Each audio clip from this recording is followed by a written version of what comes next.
छोटे से एक बच्चे ने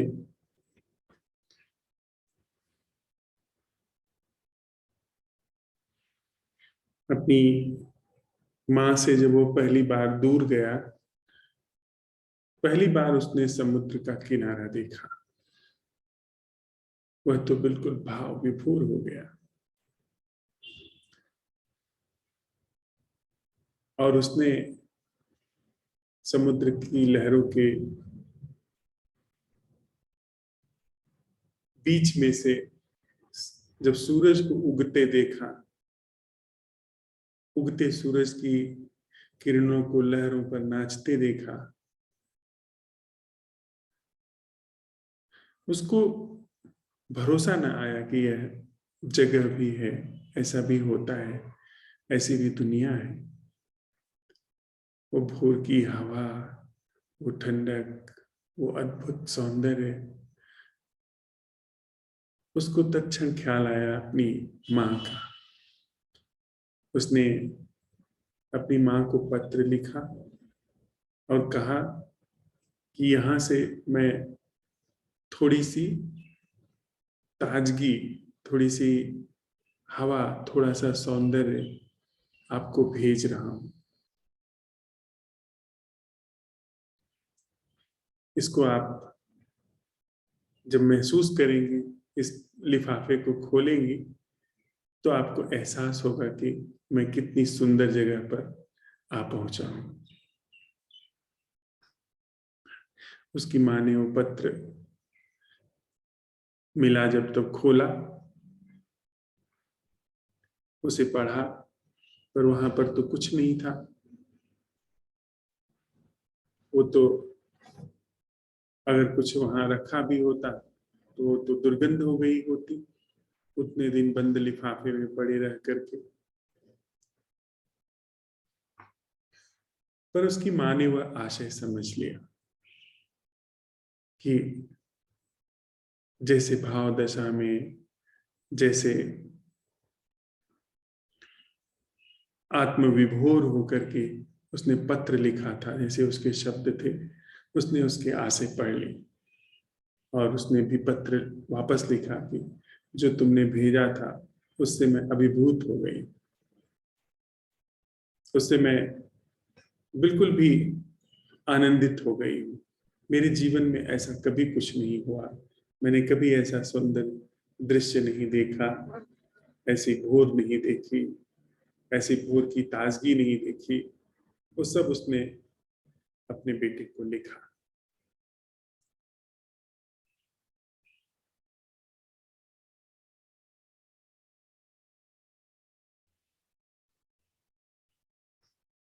बहुत कुछ ऐसा है जो कहने में चूक जाता है, बहुत कुछ ऐसा है जो अभिव्यक्त करने में वह नहीं रह जाता। जब हम शब्दों में जाते हैं, जब हम छवियों में जाते हैं, उस भाषा में जाते हैं जो भाषा कन्वे करने के लिए है, वह चीज तो छूट ही जाती है। कभी जब वह लौट करके उस स्त्री का बेटा आया होगा और उसको यह ख्याल आया होगा कि लिफाफों में भर करके ताजगी नहीं भेजी जा सकती है, लिफाफों में भर करके सौंदर्य नहीं भेजा जा सकता है, लिफाफे में भर करके जीवंतता नहीं भेजी जा सकती है, लिफाफे में भर करके भोर की ताजी हवा नहीं भेजी जा सकती है। तो कैसा उसको अपनी माँ पर कैसी करुणा आई होगी, कैसा प्यार आया होगा कि उसने मेरा आशय समझ लिया। तो कभी कभी अक्सर जो कहना है वह सीधे तर्कों में नहीं कहा जा सकता, सीधे तर्कों में नहीं समाता, सीधे शब्दों में नहीं समाता, उसके भाव में समा जाता है, भंगिमा में समा जाता है, अभिव्यक्ति के ढंग में समा जाता है कि क्या कहना चाहता है व्यक्ति।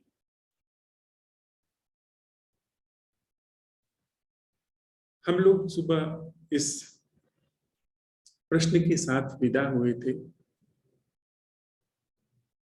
कि यह जो भी कुछ है अस्तित्व, जो भी कुछ है यह हमारे समक्ष है, जो भी हमारी पांचों ज्ञानेंद्रियों से महसूस हो रहा है, यह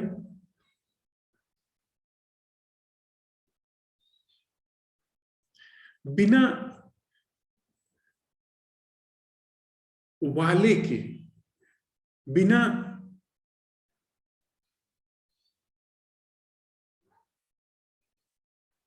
करने वाले के, बिना कर्ता के उसको महसूस करना क्या है?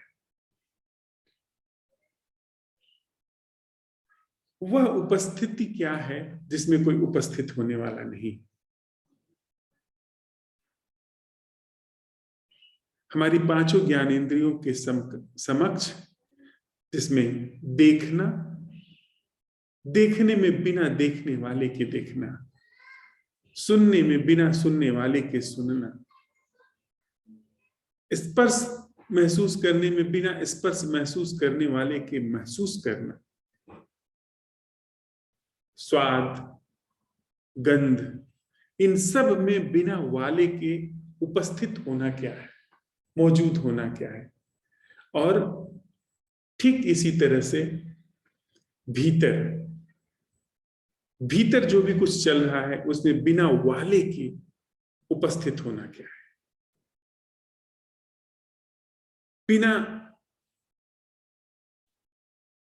करने वाले के, बिना नियंत्रणकर्ता के, बिना मैं के भीतर जो भी कुछ हो रहा है उसमें उपस्थिति क्या है? हमने यह भी साथ में चलते हुए पता लगाया कि एकमात्र जो बासी करती है चीज, जो जड़ है बासी होने की, वह है वाला। वह जब वाला आता है तब चीजें बासी हो जाती हैं, तब चीजें बासी ठहरने लगती हैं।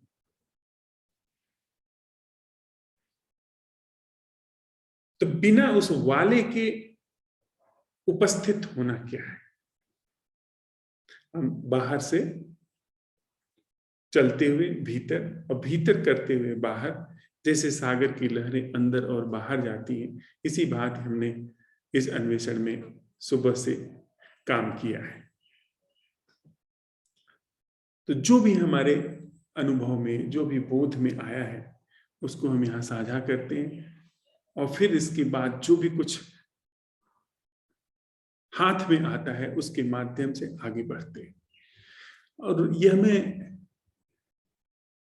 इस छोटी सी कहानी को इसलिए लेकर के आया कि कई बार चीजें ऐसी होती हैं जो जरा हृदय से सुनी जाए तो बड़ी आसानी से पता चल जाती है, बड़ी आसानी से वे अभिव्यक्त हो जाती हैं और बड़ी आसानी से वे अंदर समझ में आ जाती है।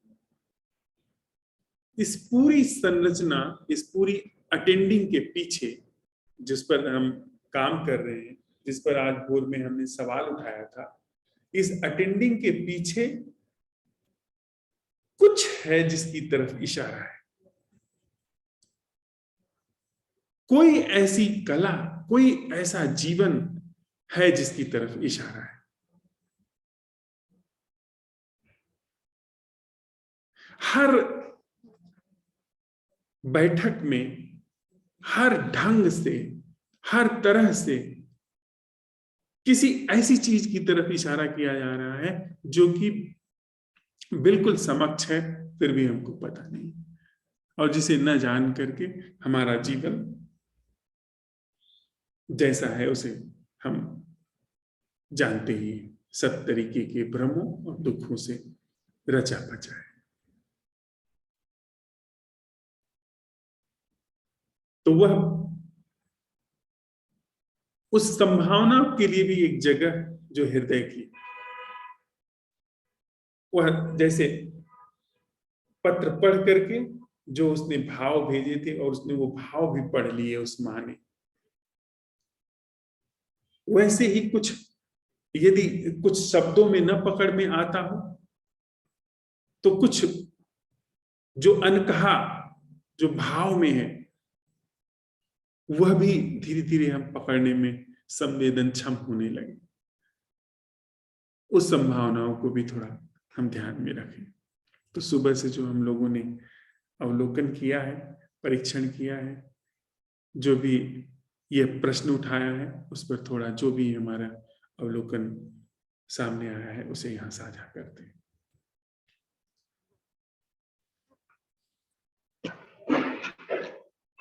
नमस्ते सर। नमस्ते।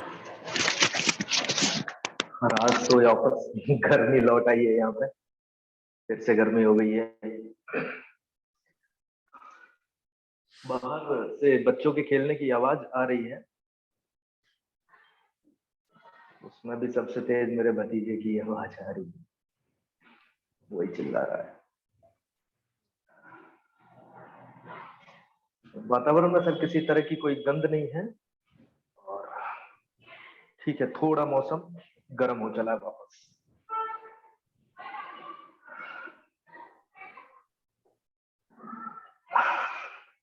सर आज मैं जो बोलूंगा सर, शायद हो सकता है कि आज वो एक ऑर्डर में ना आए, क्योंकि अंदर से बहुत कुछ निकल रहा है। खुश हूं सर आज बहुत, इनफैक्ट उछल ही रहा हूं, और उछल रहा हूं इसलिए क्योंकि आपको बिना पूछे एक जिम्मेदारी दिए दे रहा हूं, क्योंकि मेरे को ऐसा लग रहा है कि उधर अभी आप हैं तो चिंता की बात है नहीं मेरे को कुछ भी। भीतर सर पहले सर मैं थोड़ा समय ले लूं आज। हाँ, भरपूर समय लीजिए। जी सर। सर ऐसा था कि पहले काफी कुछ खींचातानी थी, दिमाग में चलती रहती थी मेरी ही जिंदगी। वहां से पीछा छुड़ाते छुड़ाते यहाँ आ गए। ध्यान करना है, कुछ पाना है, कुछ ये वो। यहाँ आके पाया तो यहाँ मेरी जो जिंदगी में खींचातानी चल रही है, उससे भी ज्यादा खींचातानी मिली मेरे को। मैं बड़ा परेशान हो गया। मैंने कहा इससे अच्छा तो मैं उसी से डील करता रहता तो बढ़िया था। पहले एक थी, अब दो खींचातानी हो गई। इतनी सारी खींचातानी कि क्या करना है क्या नहीं करना है। इधर यहाँ से एक चीज और थी कि अरे आप अध्यात्म की यात्रा पे चल रहे हो, आपका व्यवहार तो बिल्कुल नहीं सुधर रहा है, वो और टेंशन बढ़ी जा रही है उधर। तो सब कुछ एकदम बवंडर सा बना ही जा रहा था, लेकिन कहीं से कुछ रास्ता नजर आता नहीं था। आज मैं खुश इसलिए हो रहा हूँ सर कि आज जैसे मेरे को ऐसा लग रहा है कि जैसे मेरे हाथ में एक की है, कुछ चाबी लिए बैठा हूं मैं एक। क्या खींचातानी थी यहाँ पे आने के बाद कि माइंडफुलनेस क्या है, be in present, live in present, साक्षी हो जाओ, विटनेस हो जाओ। और मैं लगातार ये कोशिश भी करता रहता था। इवन मैं सच बता रहा हूँ, आपसे बात होने के बाद भी, इतनी बार सुनने के बाद भी, कहीं से कोई गाहे बगाए वीडियो सामने आ जाता था जिसमें लिखा था कि साक्षी बनो, तो एक बार मैं उसे बड़ा तल्लीन होकर सुनता था कि शायद ये मार्ग हो।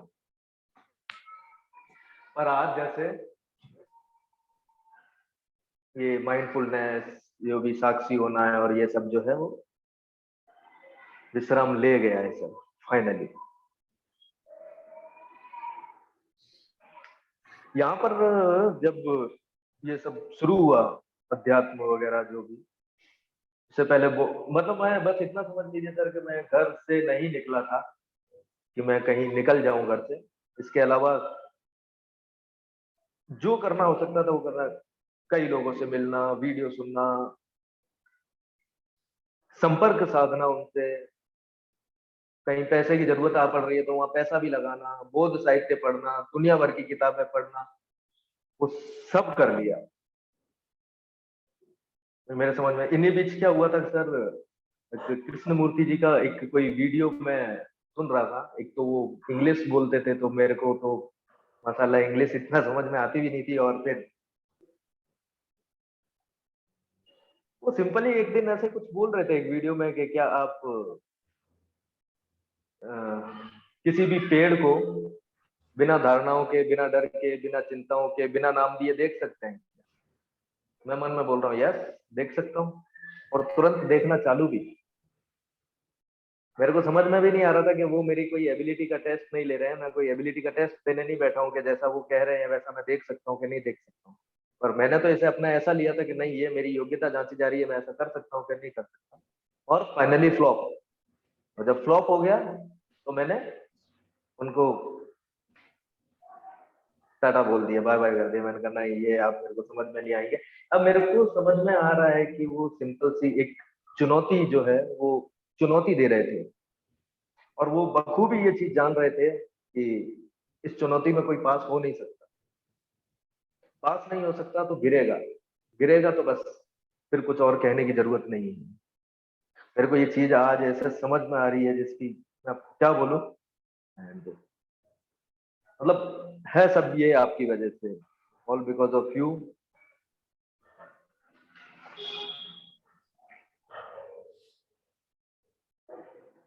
तरुण और दिलीप, आप जानते ही हैं सर उन दोनों को। वो मेरे को कहते थे कि ये एक अच्छा काम किया है कि तूने धर्मराज सर को ढूंढ लिया है। मैं पूछता था क्यों? बोलते थे कि नहीं, बहुत इजीली हम लोग अप्रोच कर सकते हैं, बात कर सकते हैं, हमको बहुत प्रेमपूर्ण लेते हैं, सुनते हैं, कुछ कहते हैं, तो ठीक है, उनके साथ रहते हैं, देर सवेर भला हो ही जाएगा। लेकिन मैं आज को आपको ये भी बोलूं कि मेरे को आज ये भी स्पष्ट है, और मैंने सर इस चीज का क्रेडिट भी लिया था उनसे, क्योंकि पता नहीं कैसे कैसे मैं अब तक पहुंचा था। लेकिन मेरे को ये पता चल रहा है आज के मैंने कतई आपको अप्रोच नहीं किया है, बल्कि आपके द्वारा ही मेरे को अप्रोच आपके द्वारा ही अप्रोच किया गया है। वरना मेरे को YouTube सजेशंस में आपका वीडियो एक बार दिखा था पहले।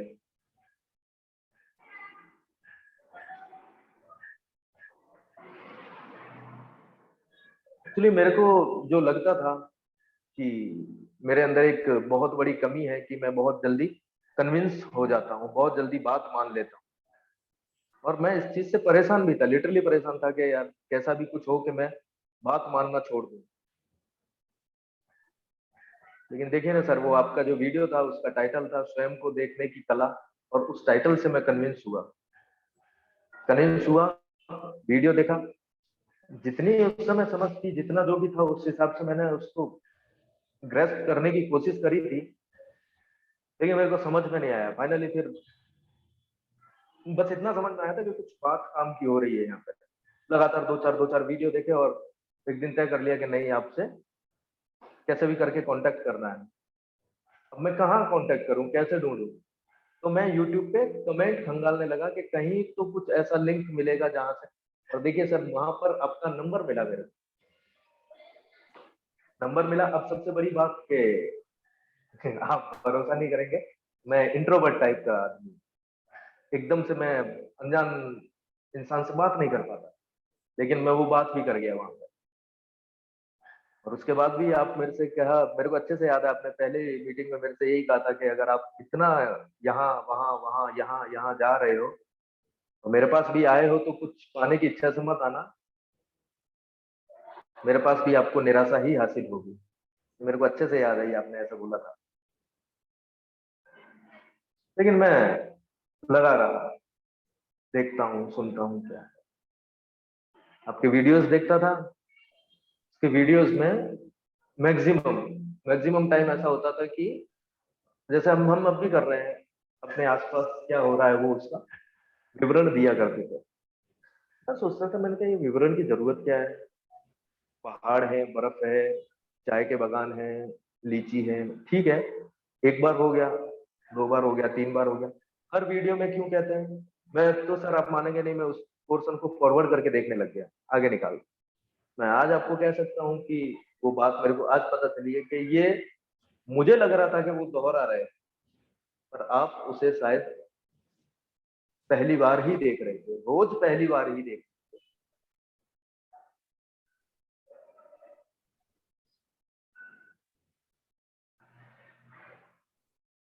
सुरमिता जी हैं यहाँ पे? देखता हूँ, शायद शायद नहीं है, कोई बात नहीं। एंड सुरमिता जी को भी धन्यवाद, मतलब डायरेक्ट इनडायरेक्ट कैसे भी करके मुझे इस चीज में बनाए ही रखा, कभी कुछ कह के, कभी किसी वजह से। वरना एक टाइम आया था ऐसा कि सर हमें लगने लग गया था, हम तीनों को ही एक्चुअली, कि हम लोग जो है यहाँ पे कुछ सीख नहीं पा रहे हैं। ऐसा भी लगता था कि अब बहुत हम लोगों को एनर्जी दे रहे हैं, बहुत मेहनत कर रहे हैं, लेकिन हम लोग शायद हम में वो नहीं है, वो काबिलियत नहीं है कि हम आगे बढ़ पाए, कुछ कर पाए। मेरे को ऐसा लग रहा है कि मैं शायद किसी और की बात बोल रहा हूँ, या फिर सब झूठ बोले जा रहा हूँ, ऐसा फील आ रहा है।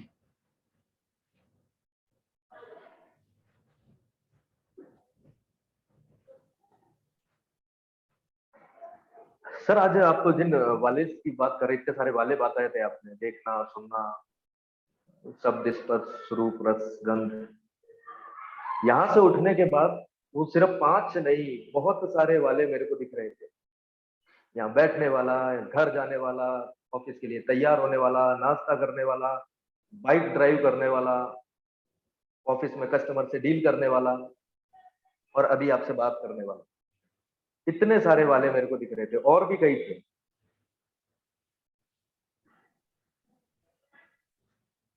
मेरी जिंदगी, उसकी परेशानियां,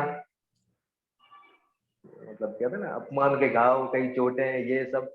मतलब मैं लिटरली कई बार ऐसा करता था कि यार ये सब मेरे को पीछा छूट जाए इनसे तो सब बढ़िया है, जो बातें दिमाग में घूमा करती थी। कहने वाले कहते थे तो हाँ तो छोड़ दे, कौन सी बड़ी बात है। तो मैं कहता था अरे कोई पानी की बोतल है क्या कि जैसे उठा के रख दिया इस, नहीं हो रहा, छोड़ना चाहता हूँ पर नहीं हो रहा है। पर सर ये सब पानी की बोतल जैसी ही है मेरे को। पानी की बोतल जैसे ये सामने जो दिख रही है, और जितना भी मैं अपने अंदर लिए जा रहा हूँ, इन दोनों में कुछ खास अंतर नजर नहीं आ रहा है। मैं इनको एज इट इज उठा के रख सकता हूँ।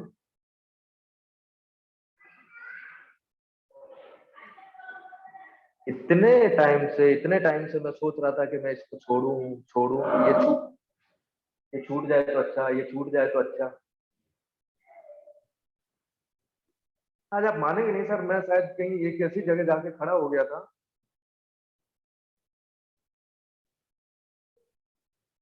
कि उसके आगे मैं, अगर मैंने पैर जरा सा भी बढ़ाया तो मैं खींच लिया जाऊंगा। और मैं वहां खड़ा ये सोच रहा हूँ, जाऊं नहीं जाऊं, जाऊं नहीं जाऊं, वापस आ गया। ऐसा एक बार नौकरी के समय ऐसा हुआ था, मैं पहले कहीं जॉब करता था, एक दिन मन में ऐसा आया कि जॉब छोड़नी है, और खुद को समझा लिया कि हाँ जॉब छोड़ देंगे। अब क्या है, सामने अपने बॉस को बोलना है, क्योंकि हम लोग अच्छा कर रहे थे, सीधी सी बात है, वो छोड़ने नहीं देगा, सैलरी बढ़ा देगा।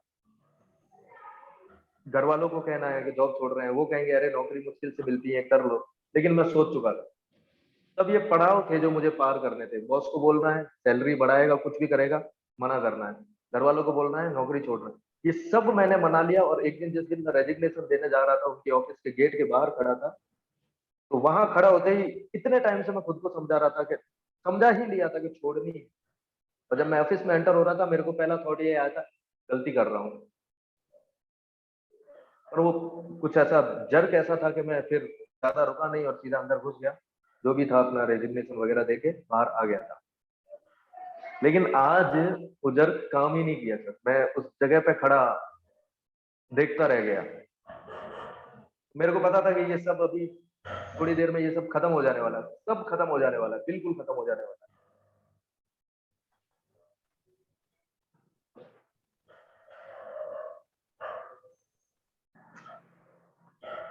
नहीं वो वहां से वापस लौट आया। एक्चुअली सर मेरे को नहीं मालूम कि मेरे को ऐसा भी इतना सब कुछ बोलना चाहिए भी कि नहीं बोलना चाहिए,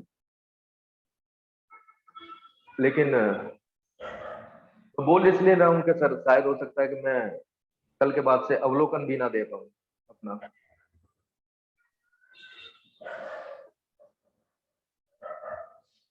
कारण उसका यही है कि मतलब अब यहाँ से जो लिया है, जो सीखा है, जो कला है, वो पच जाए। अगर यहाँ से मैं बिना पचे आगे बोलता रहा तो फिर घूमना हो जाएगा सिर्फ। नॉट श्योर कि मैं कल बोलूंगा, आगे बोलूंगा कि शायद बोल भी जाऊं, पता नहीं। मेरे को ऐसा लग रहा है जैसे ये साधुवाद मीटिंग हो गई आज।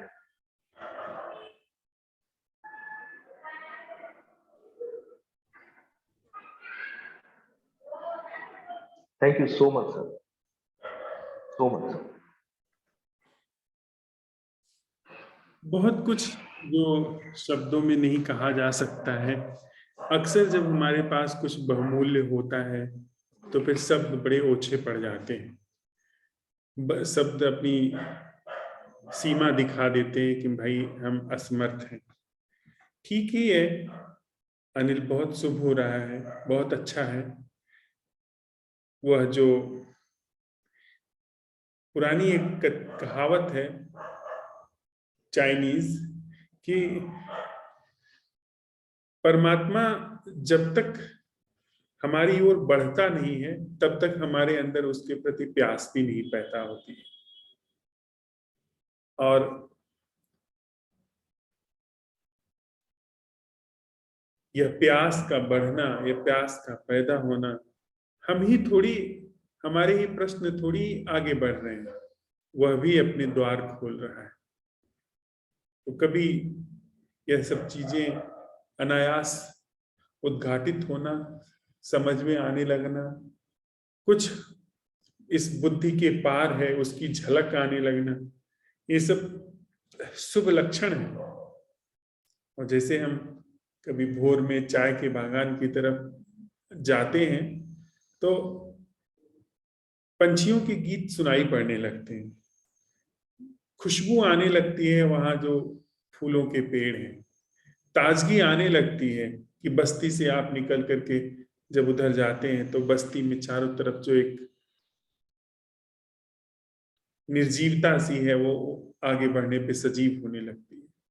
तो वैसे ही जब कुछ जीवन में ऐसा शुभ उद्घाटित होने लगता है तो यह सब स्वाभाविक है, ये सब होने लगता है कि हम लोग सही रास्ते पर हैं। धन्यवाद अनिल। अंजना जी। जी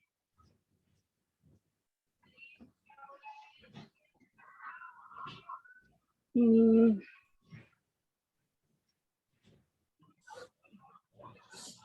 जो जैसे पहले केवल देखने का फिर सुनने का था, फिर आज पांचों ज्ञानेंद्रियों का बोला, तो आ, जब देखने वाला हुआ था तो उस दिन मतलब मेरा आधा दिन कैसा था। तो लेकिन जब रात में वो हुआ वैसा, तो जो सुनना था वो भी ड्रॉप हो गया था और सब कुछ हो गया था अपने साथ, एक साथ ही हो गया था। तो मुझे यही लगा कि जब देखने वाला ड्रॉप हो जाता है तो सुनने वाला भी हो जाता है, तो फिर बाकी वाला भी सारा ही हो जाता है। हाँ, बस ये है कि कभी कभी मतलब वो बना रहता है, कभी वो छूट जाता है, कभी हम पुराने ढर्रे पे आ जाते हैं वापस। पर हाँ, इतना है कि जैसे हम पुराने ढर्रे पे वापस आते हैं तो, और वो तुरंत होने के बाद जो है वो तुरंत स्मरण हो आता है कि ये पुराना ढर्रा जो है,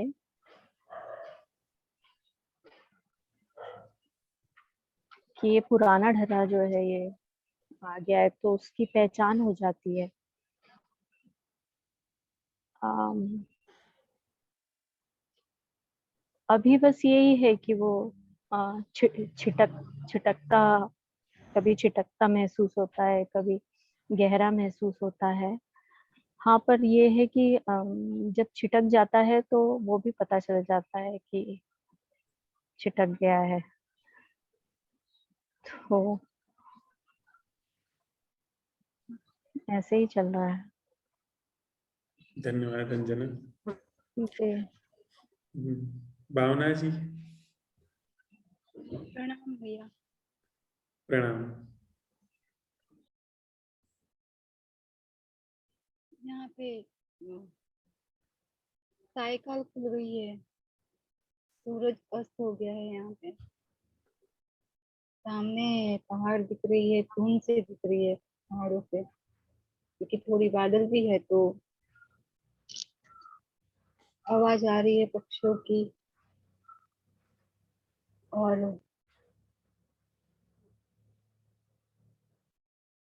हवा तो चल रही है लेकिन ऐसे शांत शांत लग रहा है सब। अभी थोड़ी देर पहले तो हवा की आवाज भी सुनाई दे रही थी।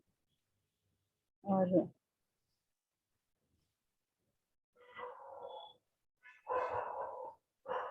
सुबह 6 अगस्त को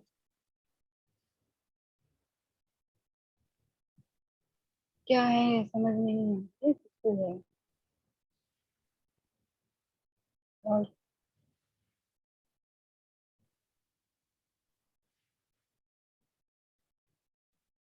जैसे बाहर ये इंद्रिया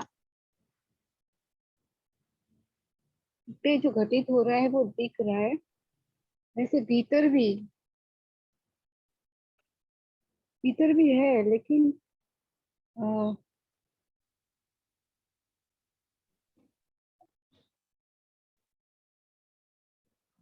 वहां पे उसको कोई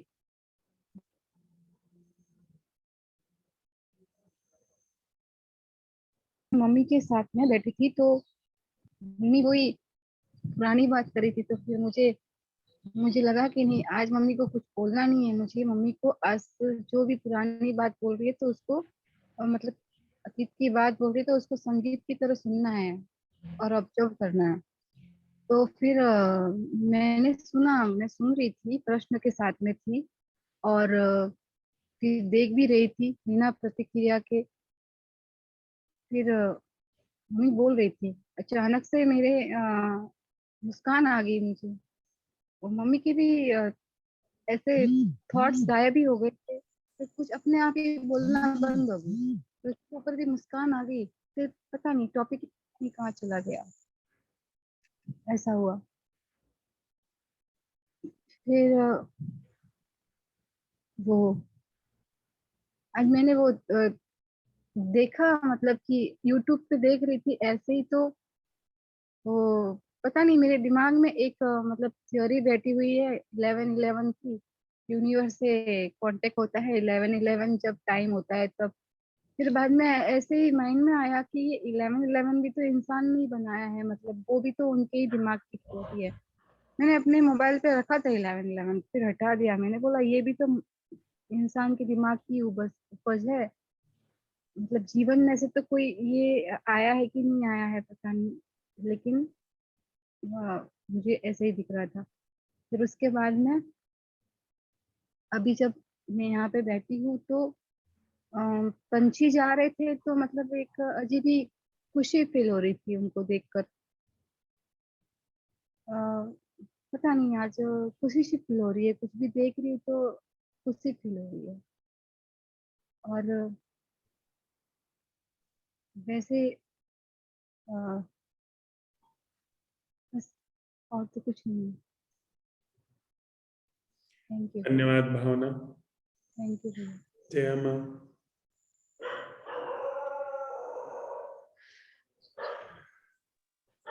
प्रणाम सभी को। प्रणाम माँ। आज शाम में जो है तोते देखे मैंने यहाँ। बस मैं ऐसे ही बालकनी में गई थी, कपड़े सूख रहे थे तो देखा कि अब ठंडक सी होने लगी है, तो बाकी और सूखेंगे नहीं कपड़े, अब अंदर डाल दूं। तो जैसे उठा के आ रही थी तो सडनली तोते ढेर सारे दिखे। तो पहले एक का देखा, आज 15-20 तोते होंगे करीब। तो पेड़ के सामने ही पेड़ पे बैठे थे वहां पर, बार बार उड़ना और बैठना, वो प्रक्रिया चल रही थी तोतों की। तो अच्छा लगा।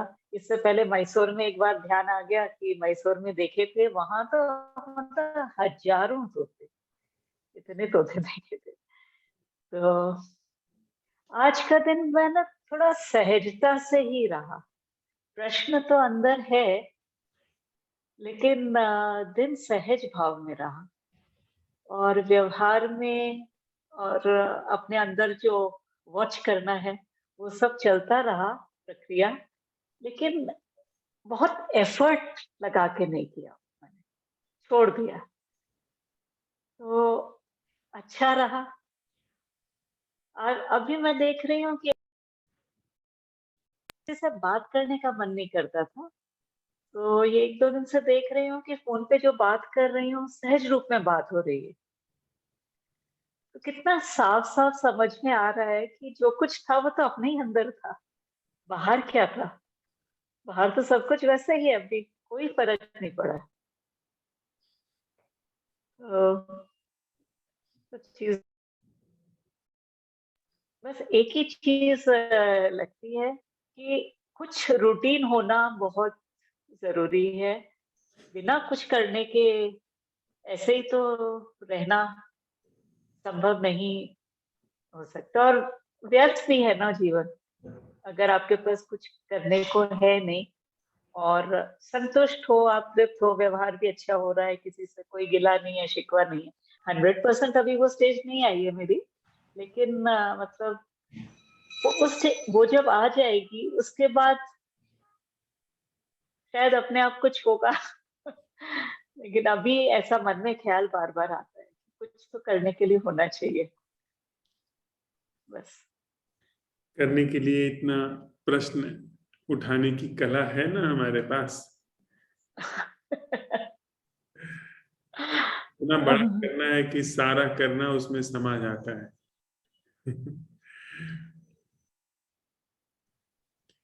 धन्यवाद माँ। धन्यवाद। लता जी।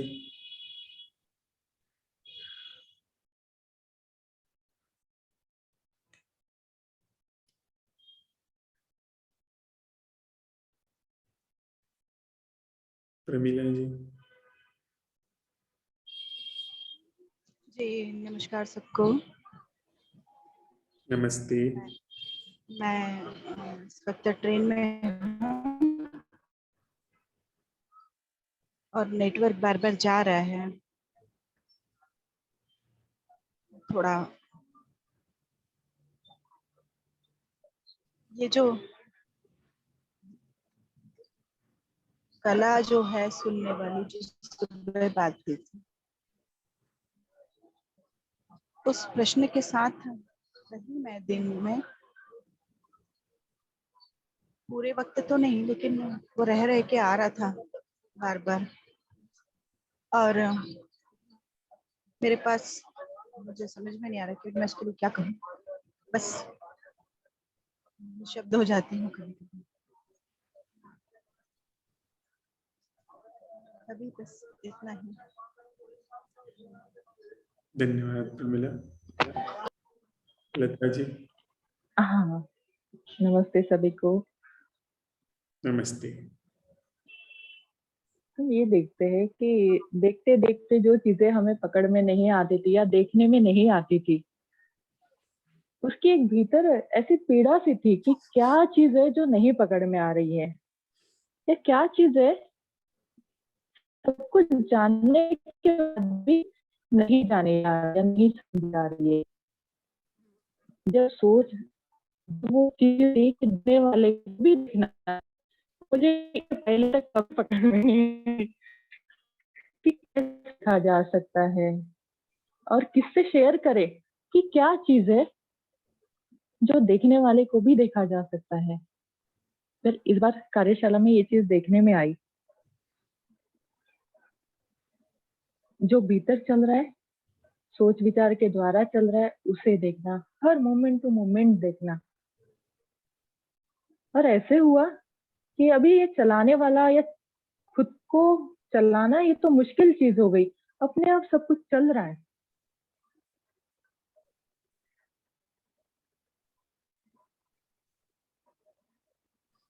जी इतना ही कहेंगे। बहुत बढ़िया लता, थैंक यू। रंजीता जी। आपको भी।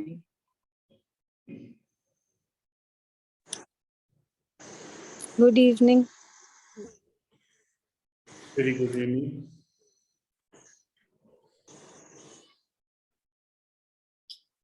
यहाँ आज इतनी बारिश हुई है कि पूरा शहर ही जाम हो गया है। बहुत बारिश हुई है।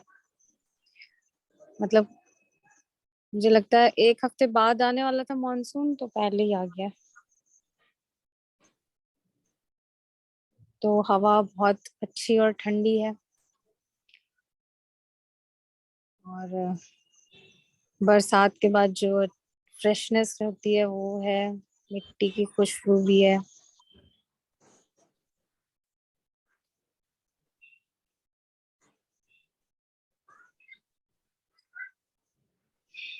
मुझे बस ऐसे लग रहा है जैसे मेरे हाथ में कुछ है ही नहीं करने के लिए, सब अपने आप ही हो जाता है। क्योंकि जब अभी मेरे प्लान्स इतने डिफरेंट थे शाम के आज के, और ऐसे बारिश हुई, ऐसे सरकमस्टांसेस हुए कि ऐसे कुछ मैं अनकंफर्टेबल नहीं हूँ कि जो मैंने प्लान किया था वो नहीं हुआ, या मैं जहाँ जाने वाली थी वहां नहीं जा पाई, लेकिन something, there is something beyond your reach, जो कभी कभी बहुत अच्छे से फील होता है।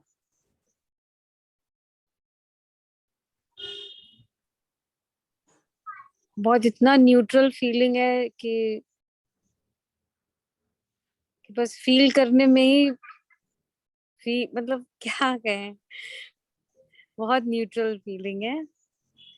और ये भी है कि हमेशा हम ही नहीं करते हैं, बहुत सारी चीजें हैं जो आपके आसपास हैं जो काम करती हैं।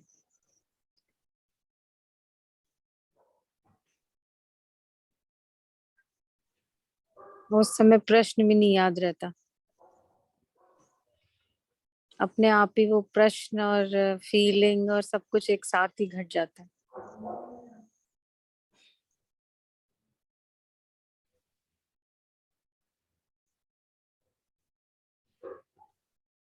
बस I can feel my presence here, just here only. Thank you. Thank you Ranjita.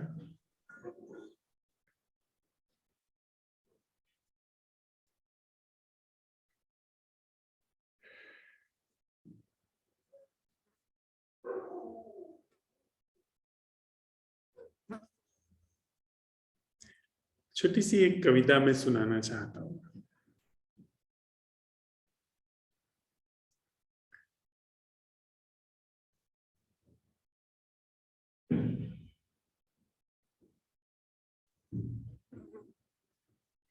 इस कविता में आज ही के दिन ये कविता आई है, वर्षों पहले, पर इसमें जो हम कर रहे हैं उसके लिए बहुत कुछ संकेत छिपे हुए हैं। कविता का शीर्षक है उसके पदचिन्ह। जब भी मेरी कलम शब्दों से निःशब्द घेर पाती, मैं कविता हो जाता हूं। जहां भी मेरी तूलिका जीवन का पट सादा रख पाती है, सृजन के अनंत स्वरूपों सा मैं स्वयं को उकेरा पाता हूं। जब भी मेरी कलम शब्दों से निःशब्द घेर पाती है, मैं कविता हो जाता हूं। जिस दिन मुझ बांसुरी से मैंने अपने होंठ हटा लिए, जिस दिन मुझ बांसुरी से मैंने अपने होंठ हटा लिए, सांझ पाया कि मैं कोई अलौकिक संगीत सा गूंजता जा रहा हूं। सांझ पाया कि मैं कोई अलौकिक संगीत सा गूंजता जा रहा हूं। जैसे ही मैंने अपने पैरों को दिशा देनी बंद कर दी, जैसे ही मैंने अपने पैरों को दिशा देनी बंद कर दी, पाया वे चलते नहीं, पाया वे चलते नहीं, उनकी थाप पड़ती है। जैसे नृत्य में थाप होती है ना, वैसे फिर चलना नहीं, फिर नृत्य है जीवन। मानो किसी महारास का वे हिस्सा हो। जैसे ही मैंने अपने पैरों को दिशा देनी बंद कर दी, पाया वे चलते नहीं, उनकी थाप पड़ती है। मानो किसी महारास का वे हिस्सा हो। जिस क्षण मेरे अपने बनाए संबंध चू गए का मतलब गिर जाना, ड्रॉप हो जाना। जिस क्षण मेरे अपने बनाए संबंध चू गए, मैंने नदी को, गगन को, मादा को, नर को, संपूर्ण अस्तित्व को स्वयं के प्रति ऐसा पाया जिसे शब्दों में बस मात्रवत कह सकता हूं।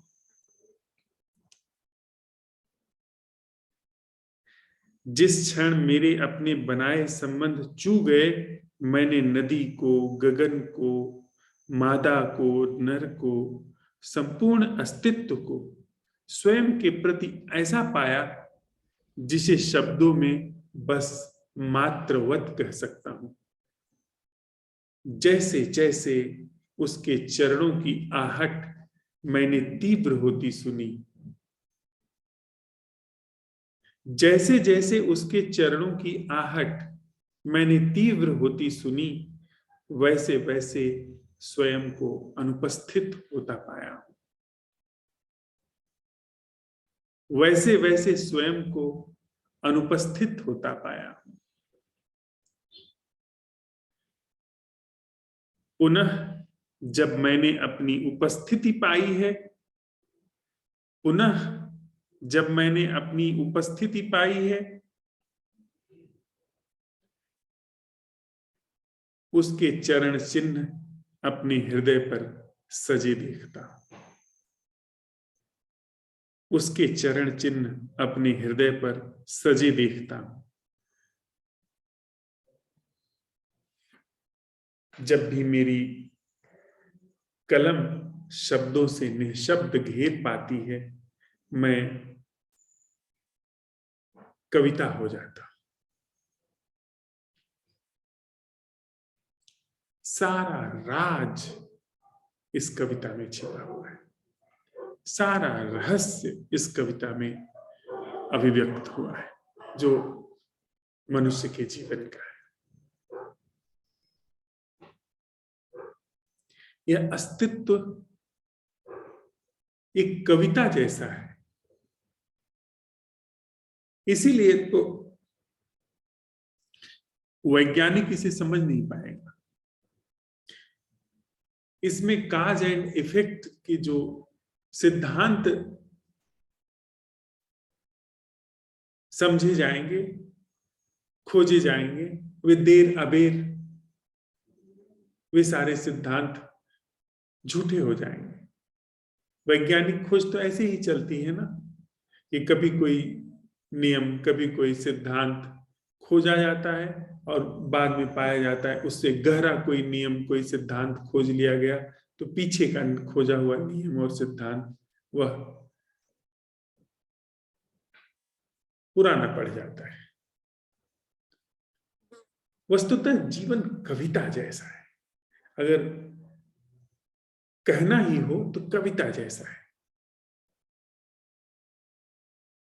और अगर इसे समझना है तो बस किसी तरीके से अपने को सरका दिया जाए वहां पे।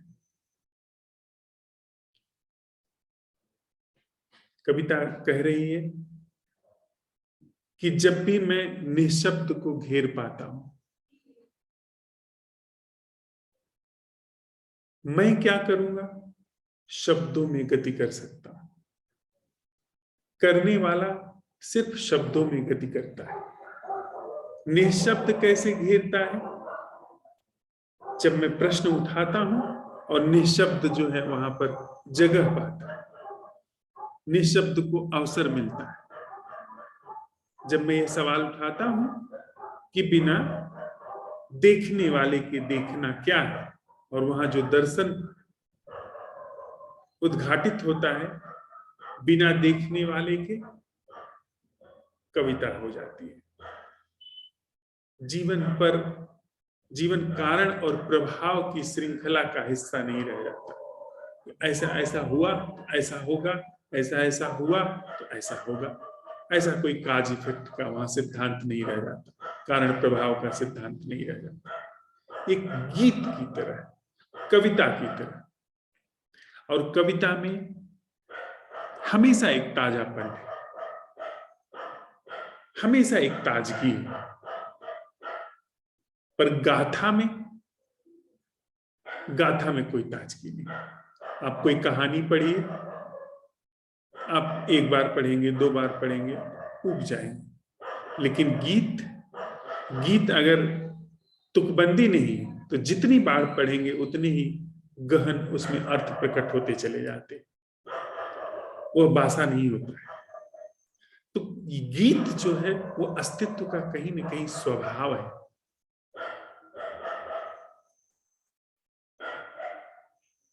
जो धर्म शब्द है, यह शब्द नियम के कम करीब है और गीत के ज्यादा है।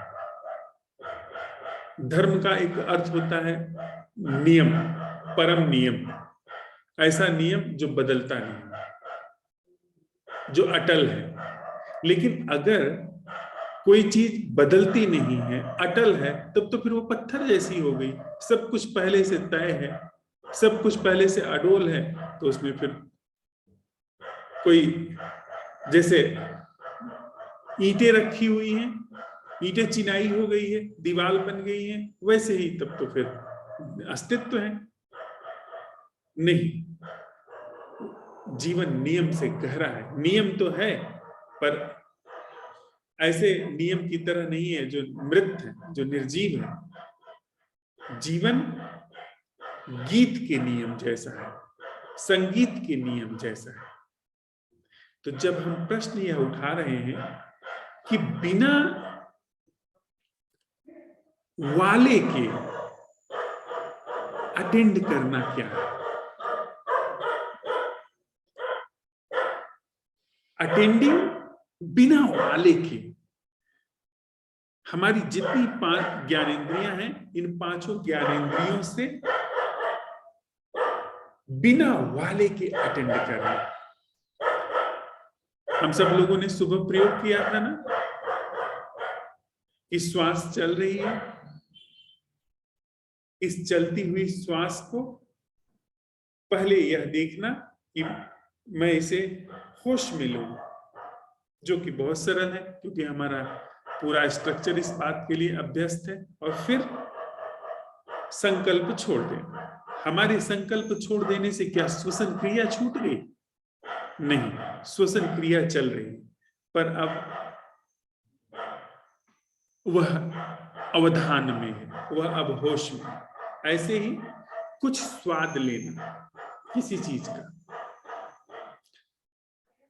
हम खाते चले जा रहे हैं, स्वाद आ रहा है, उसी में सोच विचार भी चल रहे हैं, उसी में योजनाएं भी चल रही हैं, उसी में किसी से बातचीत भी चल रही है,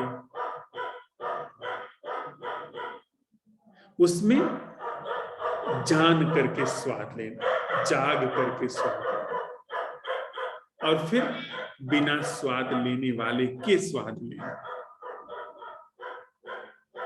यानी बिना, यह सवाल उठाना कि बिना मेरे स्वाद का घटना क्या है, जीव पर जो स्वाद घट रहा है बिना मेरे, वह घटना क्या है। फिर और जो श्रवणेंद्रिय है, पहले सुनना, फिर बिना सुनने वाले के सुनना।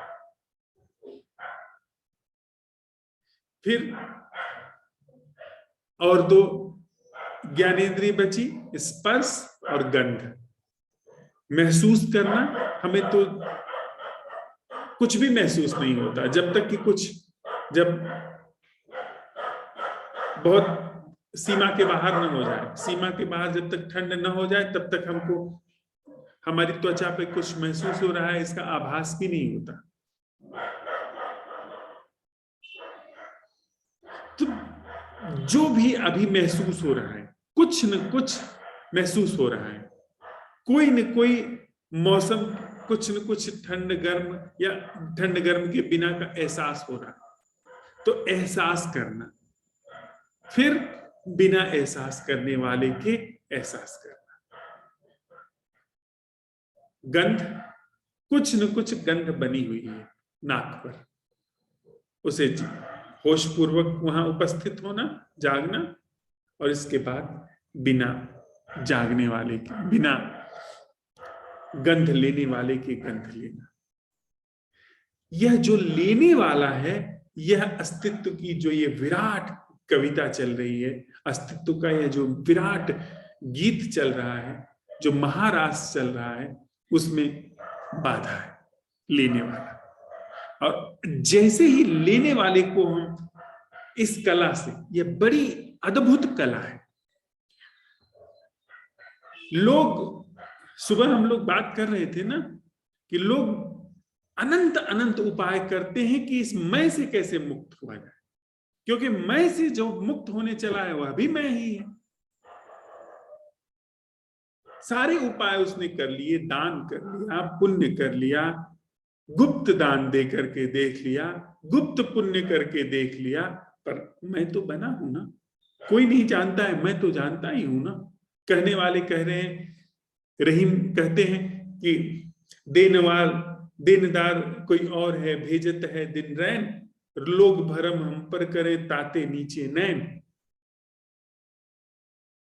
पर बने तो हो आप,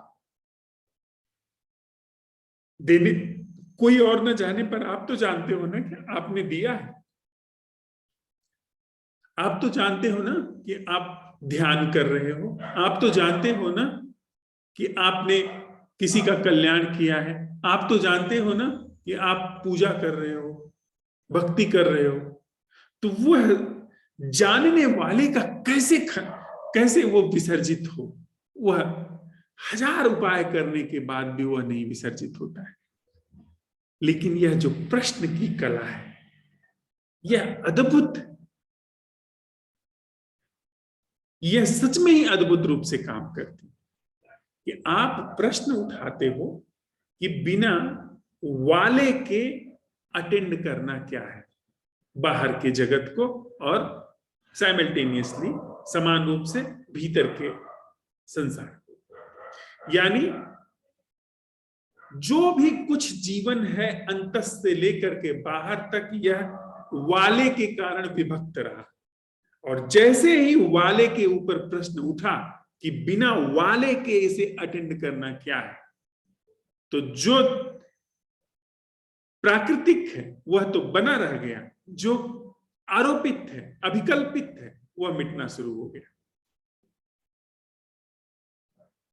और जो प्राकृतिक है, जो प्रकृति का हिस्सा है, वह पुष्पित पल्लवित होना शुरू हो गया। और भीतर जो झूठा जीवन एक चल रहा था, वहां पर अभिनव जीवन उद्घाटित होना शुरू हो गया। यह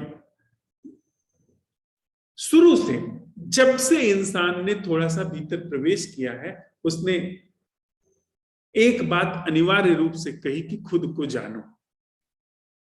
अब अलग अलग भूभागों में भी रहने वाले लोग हैं, कहां यूनान, कहां भारत, जब बहुत ज्यादा आवागमन के तीव्र साधन भी नहीं थे, और भी पार के देशों में यह अंदर सबके पनपने लगी थी बात कि खुद को जानो। कहीं न कहीं जो रहस्य है वह इस खुद की वजह से ही अटका हुआ है। कुछ है जो इसकी वजह से नहीं जा पा रहा है, तो समर्पण करो, समर्पण कर दो। पर अंत तो गत्वा समर्पण करने वाला ही तो बचा हुआ है ना। रामकृष्ण के जीवन की कथा है कि उन्होंने सब समर्पण कर दिया काली के समक्ष, पर फिर भी एक बाधा बनी रही। तो किसी ने आकर के उनसे कहा कि यह जो समर्पण कर जाते हो इसे खंडित करो। आंख बंद करते काली की मूर्ति सामने खड़ी हो जाती, तो किसी ने आकर के कहा कि इसे खंडित करो जो तुम्हारे सामने आता है, नहीं तो अंतिम बाधा नहीं गिरेगी।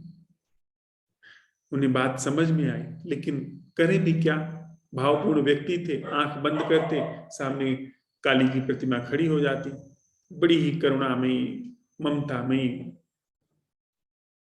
फिर उस व्यक्ति ने कहा कि ऐसा है कि तुम तलवार उठा करके प्रतिमा को तोड़ दो, काट दो। उन्होंने कहा तलवार कहां से लाऊं? उस व्यक्ति ने कहा जहां से काली की प्रतिमा लाए। वही हुआ। उन्होंने हिम्मत करके काली की प्रतिमा जो उनके भीतर बन रही थी उसको काट दिया और समाधि को उपलब्ध हो गए। यह जो मैं बात काली की नहीं थी, काली के माध्यम से मैं बना हुआ था। काली को बना करके मैं बन जाता था, बड़े ही सुंदर तरीके से बनता था। क्या हर्ज है किसको? आप अगर कोई प्रतिमा अपने अंदर निर्मित करते हैं, क्या हर्ज है इससे किसी को? लेकिन हर्ज है, किसी और का हर्ज नहीं, आपका हर्ज है। आप बाधा के रूप में उस जीवन के द्वार पर खड़े रहोगे जो कि सच्चा है।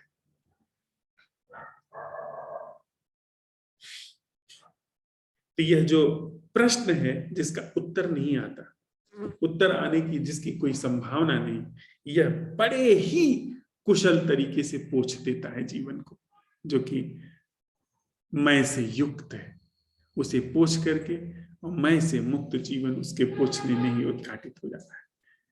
तो जब हम यह सवाल उठा रहे हैं कि अटेंड करना क्या है, उपस्थित होना क्या है, बिना उपस्थित होने वाले के, भौतिक संदर्भ में तो बात समझ में आती है जो हमने अभी प्रयोग किया कि पहले जो यांत्रिक रूप से पांचों ज्ञान इंद्रियों पर हो रहा है, इसको जानबूझ करके महसूस करना, और उसके बाद इस पांचों ज्ञान इंद्रियों पर जो भी कुछ घट रहा है उसको वहीं पर छोड़ देना, बिना संकल्प के, बिना करने वाले के छोड़ देना।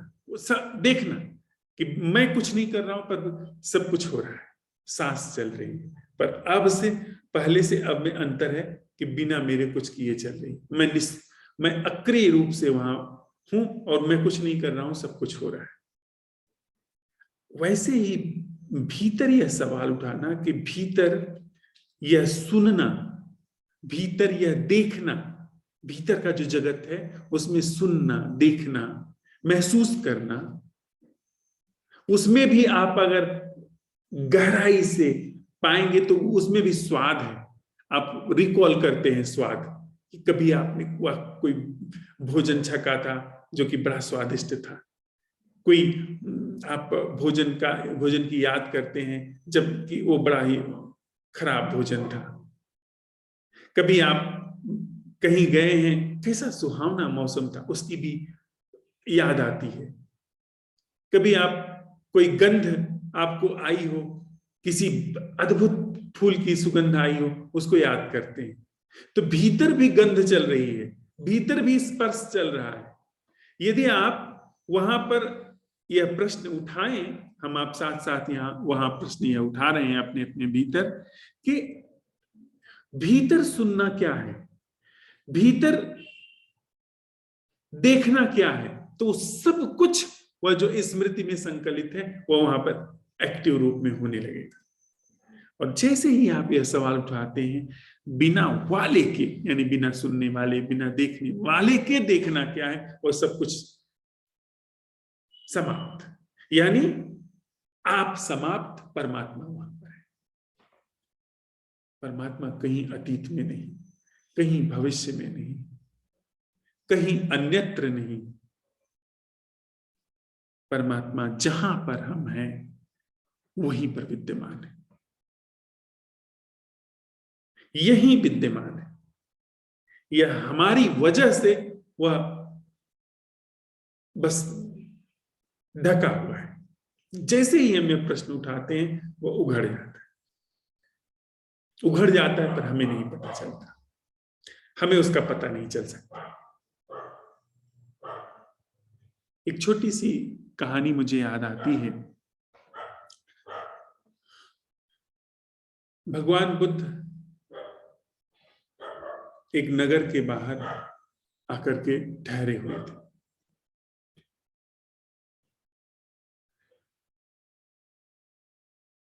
वहां पर एक नदी थी। पौराणिक कथा है, हुआ हो न हुआ हो उसे कोई फर्क नहीं पड़ता, पर यह कथा हमारे जीवन की गाथा कह रही है।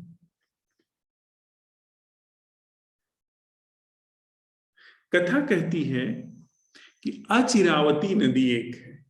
अचिरावती नदी में मछुआरे मछली पकड़ रहे थे और उनके हाथ में एक मछली ऐसी लगी जो स्वर्ण की थी, जो सोने जैसे चमकते हुए रंग की थी, आंखों को चुधियाने वाला रंग था उसका, और वह जीवित थी।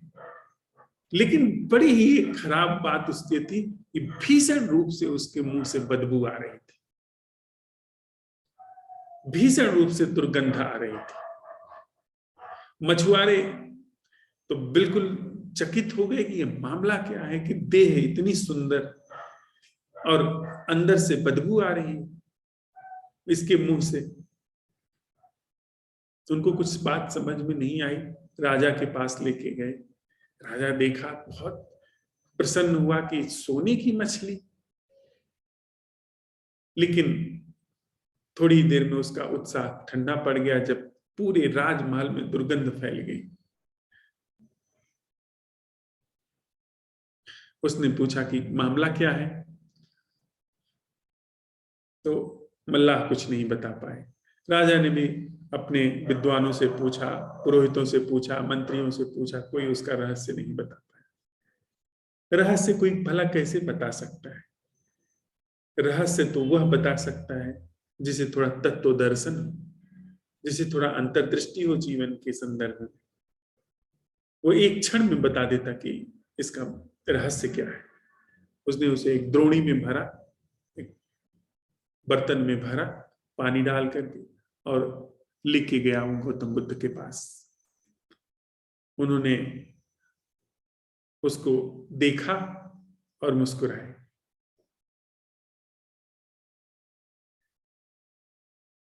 और राजा ने पूछा कि भंते, कहिए क्या मामला है यह? हमें तो कुछ भी समझ में नहीं आता है कि इतना सुंदर स्वरूप इसका, मोहक स्वरूप, और इतनी भीषण दुर्गंध, ऐसी दुर्गंध जो कि हमने कभी सपने में भी नहीं सोची होगी, सपने में भी ऐसी दुर्गंध हमें नहीं आई होगी। भगवान ने कहा कि कोई रहस्य की बात नहीं है, यह हम सब के मनुष्य की गाथा है। जो देखने वाला है उसे दिखाई पड़ता है कि हमारे मनुष्य की गाथा है। यह, उन्होंने कहा, यह मछली पिछले जन्म में ब्राह्मण थी और ये कश्यप बुद्ध के पास रही थी। उनके पास रह करके इसने धर्म सीखने की कोशिश की थी। कपिल इसका नाम था, लेकिन ऊपर ऊपर ही सीख पाई। ऊपर ऊपर उसने आचरण साध लिए, कैसे चलें, कैसे बैठें, कैसे भोजन करें, कैसे देखें, कैसे व्यवहार करें। साधते हैं ना बहुत सारे साधु संत, आध्यात्मिक शिक्षक, नीति उपदेशक, ये सब खुद साधते हैं और दूसरे उसे सधवाते हैं। तो साधने में देह तो कंचन की हो गई, देह तो स्वर्ण की हो गई, लेकिन भीतर वह जो मैं है, वह जो भीतर सारे दुर्गंध का कारण है, वह तो वहां जस का तस विद्यमान रहा। तो उन्होंने कहा कि कश्यप बुद्ध के पास रहते हुए इसने आचरण साध लिया, इसने सारे उपाय कर लिए, अपने को बहुत परिष्कृत कर लिया, पर मैं नहीं गया, बल्कि इन सब को करने में मैं और पुष्ट हो गया कि मेरे जैसा साधक कौन, मेरे जैसा तपस्वी कौन, मेरे जैसा त्यागी कौन। तो देह तो स्वर्ण की हो गई, पर भीतर वह जो दुर्गंध पैदा करने वाली एजेंसी थी, वह तो और पकती फलती फूलती चली गई, और वह दुर्गंध की कला में निष्णात होती चली गई। बात थोड़ी समझ में आई लोगों को कि हम लोग, राजा भी दम्भी रहा होगा, उसने भी दान किया होगा बुद्ध को ला करके, उसको अंदर भी रहा होगा कि मेरे ही दान से तो पलते हैं ये, तो यह सब रहा होगा, उसे भी बात समझ में आई, और भी लोगों को वहां बात समझ में आई। लेकिन एक बड़ी और आश्चर्यजनक घटना घटी जो हम सब लोगों को समझनी जरूरी है। राजा ने कहा कि फिर भी आपकी बात पर संशय तो नहीं है, और पर संशय तो रहा ही होगा कि भला कैसे ऐसा हो सकता है। हो सकता है कि इन्होंने कुछ जादू वादू किया हो, तो ऐसा कुछ इनके प्रभाव से इन्होंने छोड़ दिया हो नदी में, किसी कुछ जादू वगैरह करके मछली को फिर मछुआरे पकड़ के लेके आए वगैरह वगैरह, ये सब चल रहा होगा। तो राजा ने कहा कि आपकी बात पर संशय तो नहीं है, लेकिन आप अगर इससे बुलवा दें तो हम सब लोगों को फिर कोई संशय नहीं रह जाएगा। तो हाँ, भरोसा कहाँ आता है? कोई सामने भी बैठ करके हमारे बोले कि ऐसा जीवन है जो मैं से सर्वथा मुक्त है, जो दुख से सर्वथा मुक्त है, जो दुख से ही नहीं, भ्रम से ही नहीं, यह समूची अस्तित्व से, प्रकृति से, प्रकृति के बंधनों से, प्रकृति के नियमों से जो सर्वथा मुक्त है, और वो अभी और यही है। कहाँ भरोसा आता है? हम कहते हैं कि हाँ धीरे धीरे थोड़ा यत्न करेंगे, उपाय करेंगे, हो सकता है हमको भी मिल जाए, जन्म जन्म लगेंगे, या ऐसा नहीं हो सकता, या आप कुछ अवतारी, आप में बात दिखाई पड़ती है कि कुछ तो है जो हम हमारे जैसा नहीं है, लेकिन आप पैदाइशी हैं, आप बचपन से ही ऐसे आचरण वाले हैं। हम तो बचपन में ऐसे नहीं थे, तो हमें तो ऐसा नहीं हुआ, ऐसा होने की संभावना भी नहीं। आपके तो लक्षण ही बचपन से ऐसे थे कि आपको यह बात समझ में आ गई, आप ऐसे जीवन के दर्शन को उपलब्ध हो गए। हम सब बहाने करते हैं ताकि हम अपने ऊपर काम न कर सकें, अपनी ओर नजर न फेर सकें। तो बुद्ध ने कहा कि आप उसकी तरफ देखा, उनकी उपस्थिति में मछली बोल उठी। उसने स्वीकार कर लिया कि हाँ यह बात सच है, ये मैं ब्राह्मण थी और मैंने कश्यप बुद्ध के पास में रह करके उनकी सारी शिक्षाएं सीख ली, पर अंदर में नहीं बदला। बोलने में मैं कुशल हो गया, वैसे ही दिखाने में कुशल हो गया, खुद को सम्मोहित भी कर लिया, पर मैं विद्यमान था। बल्कि विद्यमान ही नहीं था, मैंने कश्यप बुद्ध के साथ विश्वासघात भी किया था, उनके साथ कोई छल भी किया था। छल हुए। दूर के लोग नहीं छल करते, निकट के लोग छल करते। बुद्ध के निकट भाई देवदत्त उन्होंने उनसे दीक्षा ली, उनके शिष्य बने और जीवन भर उन्होंने उनके खिलाफ षड्यंत्र किया। पागल हाथी छोड़ दिया उनके ऊपर, बड़ी सी चट्टान उनके ऊपर सरका दी, उनके ऊपर बलात्कार और हत्या के आरोप लगे जिसमें देवदत्त का हाथ था। सब तरीके से षड्यंत्र करते हैं। यह मैं है तो यह चाहे षड्यंत्र करे चाहे पूजा करे, यह मैं उतना ही दुर्गंधपूर्ण। तो मछली ने कहा कि अंदर मैं नहीं बदला। लेकिन बड़ी मजे की बात, मोमेंट, जिस क्षण उसने यह तथ्य स्वीकार कर लिया कि असल दुर्गंध मैं की है, वहां उसके मुंह से अद्भुत रूप से सुगंध आने लगी और तत्क्षण वह मछली प्राण त्याग कर गई। तत्क्षण उसने प्राण त्याग दिए और जो उसके मुंह से दुर्गंध आती थी, पूरा उपवन जहां पर बुद्ध थे वह अपूर्व सुगंध से भर गया, अपूर्व खुशबू से भर गया। यह जो मैं है नहीं अगर मिट रहा है, अनंत युगों तक नहीं मिटेगा। अगर इसको नहीं समझा गया, अनंत युगों तक नहीं मिटेगा। इसकी दुर्गंध पदस्तूर बरकरार रहेगी। तो एक तरह से यह बड़ा ही मजबूत है, लेकिन अगर समझ लिया गया तो तत्क्षण यह मिट जाता है और उसी जगह पर जहां पर मैं है वहां पर वह अविनाशी, वह परमात्मा या कुछ भी कह लो उसको, अपरिमेय वहां पर है। यह हम प्रश्न नहीं उठाएंगे, कोई कारण नहीं है प्रश्न उठाने का। हम अपने दुखों में सुखों में एडजस्ट होने में समर्थ हैं, नहीं उठाएंगे, यह कभी खत्म नहीं होगा। लेकिन हमने यदि प्रश्न उठा लिया तो इसको खत्म होने में देर नहीं लगती। कितनी देर लगेगी? जो चीज झूठ है उसके समाप्त होने में कितनी देर लगेगी?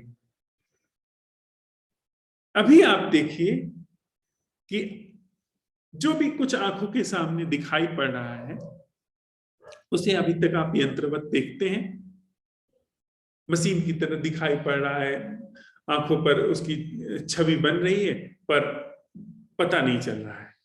फिर आप होश में देखिए कि मैं अब एक एक चीज को बहुत ही जानबूझ करके देखूंगा। आप देखिए और इसके बाद फिर उठाइए कि बिना देखने वाले के देखना क्या है। आप पाएंगे कि सब कुछ दिखाई पड़ रहा है पर देखने वाला कोई नहीं। पहले देखना है, इसके बाद दिखना है। पहले सांस यांत्रिक चल रही है, श्वास लेना है, फिर श्वसन क्रिया चल रही है, हम कुछ नहीं कर रहे। भीतर आप सवाल उठाइए कि बिना देखने वाले सुनने वाले के सुनना देखना क्या है। आप पाएंगे कि भीतर कोई उत्तर नहीं आया पर पूरा साम्राज्य समाप्त हो गया। और जो दुर्गंध अब तक आती थी जीवन से, सुगंध आनी शुरू हो गई। उन्होंने गाथा कही, इससे ज्यादा न तो समस्या है न इससे ज्यादा समाधान का कोई ढंग है। इतनी सी बात समझ में आ जाए कि जब तक मैं है, जब तक मैं विद्यमान है, तब तक दुर्गंध होगी, और जिस क्षण मैं नहीं है वहां पर अपूर्व सुगंध हो जाएगी। अपूर्व सुगंध हो ही जाती है। यह बात अगर प्राणों में बैठ जाए तो फिर यह सवाल अति सरल होता चला जाता है। फिर आप आसानी से यह सवाल उठा सकते हैं कि इसी क्षण में वह जीना क्या है जो मैं से मुक्त है। एकमात्र जीवन पर बासीपन है मैं। आपने सवाल उठाया, वह जीना क्या है जो मैं से मुक्त? उत्तर नहीं आया, उत्तर नहीं आएगा, पर भीतर सब मिटने लगा, सब पूछने लगा। वस्तुतः भीतर और बाहर, भीतर कुछ भी नहीं, बाहर भी कुछ भी नहीं। ये जो विभाजन है, मैं का विभाजन जो है वह अखंड है, अभेद्य है। तो यह स्पष्ट दर्शन, ये कविता बड़ी सुंदर है। कविता जब मेरे सामने आई आज सुबह सजेशन में, तो मुझे लगा अरे यही तो हम लोग कर रहे हैं, यही तो हमने सीखना शुरू किया हुआ है।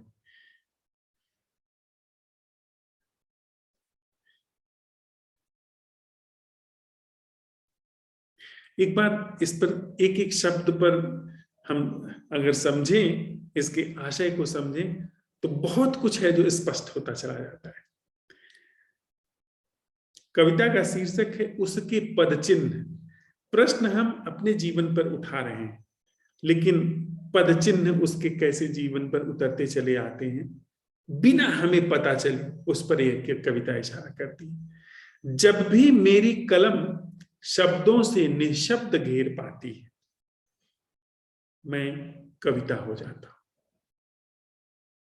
बड़े सुंदर तरीके से यह कविता कह रही है कि मेरी कलम शब्दों से निशब्द घेर पाती है।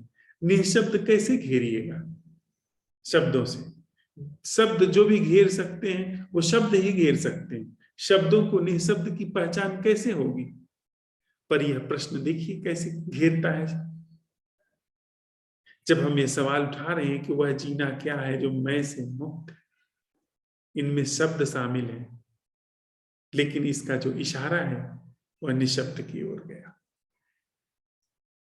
और जैसे ही निशब्द की ओर गया, उत्तर आना नहीं है, जीवन ही कविता हो गया, जीवन ही रसपूर्ण हो गया। जहां भी मेरी तूलिका जीवन का पट सादा रख पाती है, तूलिका ऊंची जिससे हम पेंटिंग करते हैं, जब भी हम अपने जीवन का कुछ न कुछ कर रहे हैं, करने वाला वहां मौजूद है, कुछ न कुछ जीवन को गढ़ रहे हैं कि ऐसा हो वैसा हो। कविता कह रही है जब भी मेरी तूलिका अपना पट, भीतर कुछ भी वहां पर लिखा नहीं जा रहा है, सादा रख पाती है, सृजन के अनंत स्वरूपों सा मैं स्वयं को उकीरा पाता हूं। सृजन के अनंत स्वरूप है ना, पहाड़ हैं, बादल हैं, हवाएं हैं, पंछी हैं, फूल हैं, खाइयां हैं, खड्ड हैं, निर्मल जल धाराएं हैं, वह सब सृजन के अनंत रूप हैं, बन रहे हैं, बिगड़ रहे हैं। वैसे ही जब मेरा जीवन का पट सादा रह पाता है, तो यहां पर जो अभी तक मैं जो कुछ न कुछ करने में था और कुछ न कुछ करके यहां पर मैं बना हुआ था, वहां सृजन के अनंत स्वरूपों के साथ मैं भी उकरा हुआ। फिर यह अलग थलग व्यक्ति नहीं, ये अस्तित्व में जो अनंत सृजन चल रहा है, उसी सृजन का यह भी एक फूल है, यह भी एक पुष्प है। जिस दिन मुझ बांसुरी से मैंने अपने होंठ हटा लिए। मुझ बांसुरी से होंठ कैसे हटाइएगा? अगर मैं ही बांसुरी हूं और मैं ही मुझ बांसुरी से मेरे होंठ कैसे हटेंगे? कोई उपाय है? पर हट जाते हैं। अपने जीवन की बांसुरी में बजाता चला आ रहा हूं, जिसमें हम 8 अरब लोग अपने अपने ढंग से अपनी अपनी ढपली कर अपना अपना राग जैसा बजा रहे हैं, तो हो क्या रहा है? पूरा एक कर्कश स्वर निर्मित है, एक कोलाहल निर्मित है। तो कविता कह रही है कि जब मैंने अपने होठों से यह स्वर हटा लिया कि मैं बजाऊं अपने जीवन को, मैं अपने जीवन में गीत डालूं, यह जब मेरे अंदर से हट गया, मैंने अपने जीवन पर कोई भी स्वर देना बंद कर दिया, कविता कह रही है साँझ पाया कि मैं कोई अलौकिक संगीत सा गूंजता जा रहा। कोई अलौकिक संगीत है जो मुझसे गूंजता जा रहा है। अलौकिक संगीत सा मैं गूंजता जा रहा हूं, मतलब जो वो अस्तित्व का अलौकिक संगीत है उसी की गूंज में, उसी का हिस्सा में हो गया। मैं अब कोई अलग थलग नहीं रहा, अलग थलग बांसुरी जैसा नहीं रहा जिसे अस्तित्व बजा रहा है, बल्कि अस्तित्व की ही गूंज का मैं इससे हिस्सा हो गया, अर्थात मेरा अपना कोई वजूद नहीं रह गया। बड़ी सुंदर कविता है। जैसे ही मैंने अपने पैरों को दिशा देनी बंद कर दी, अपने पैरों को दिशा, मैं यह हो जाऊं, वह हो जाऊं, यहां पहुंच जाऊं, यह पालूं, ये मेरे जीवन में हो जाए, ये रिश्ते हो जाए, तो मैं अपने पैरों को दिशा देता था कि यहां पहुंच जाऊं, वहां पहुंच जाऊं, कभी संसार, कभी मोक्ष, कभी ध्यान। तो जैसे ही मैंने अपने जीवन को दिशा देनी बंद कर दी, वैसे ही पाया वे चलते नहीं, उनकी थाप पड़ती है। जैसे कोई नृत्य करता है तो थाप देता है, वह चलता नहीं कि उसको यहां से वहां जाना नहीं। नृत्य वाला जो नर्तक है वह थाप देता है, वो पैर यहां रखेगा, वहां रखेगा, कोई तारतम्य नहीं है, लेकिन एक गहरा नृत्य। जैसे ही मैंने अपने जीवन को दिशा देनी बंद कर दी, मैंने पाया कि मेरे जीवन में अब थाप पड़ती है, मतलब कि नृत्य गूंजने लगा, नृत्य उठने लगा, रास उठने लगा, मानो किसी महारास का वे हिस्सा हो। कि ऐसा नहीं कि मेरा कोई मेरे मुझसे कोई रास निकलने लगा, बल्कि वह जो महारास है उसका जीवन हिस्सा हो गया, जीवन उसमें घुल गया, अलग थलग उसका वजूद ही नहीं रहा। जिस क्षण मेरे अपने बनाए संबंध चू गए, मैंने जो रिश्ते बनाए थे आपसे, इनसे, उनसे, का से, खा से, गा से, जब मैंने यह सवाल अपने भीतर उठाया कि वह संबंध क्या है जो मैं निर्मित नहीं करता हूं, अर्थात मेरे बनाए संबंध चू गए, वो छट गए, गिर गए। मैंने नदी को, नदी से आशय है प्रकृति, गगन से आशय है कि जिसमें सारी प्रकृति, एक एक शब्द इसमें बहुत बोधपूर्वक रखे गए। मादा को, नर को, जो पहला विभाजन मनुष्य के चित्त में पैदा होता है वो नर और मादा का होता है, तो विभाजन के पार जाकर के प्रकृति में देख रहा है, कह रहा है कि मादा को, नर को, मतलब मेरे अंदर अब कोई विभाजन ही नहीं रह गया। संपूर्ण अस्तित्व को स्वयं के प्रति ऐसा पाया जिसे शब्दों में बस मात्रवत कह सकता हूं। बड़ी ये समझने जैसी बात है। वस्तुतः हम यह समझते हैं कि हमें हर कोई लूटने वाला है, हमसे हर कोई छीनने वाला है, तो हम भयग्रस्त हैं। हम बिल्कुल दबे सहमे हैं, बिल्कुल हिचकिचाए हुए हैं, असुरक्षित हैं,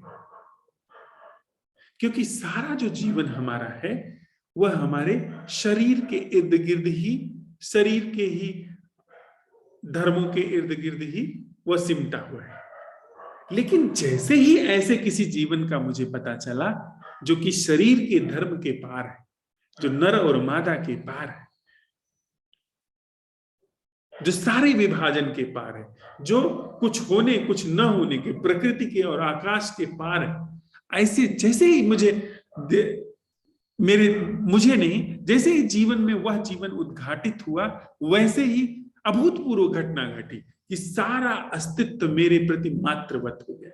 माँ बच्चे के प्रति कभी भी कठोर नहीं होती।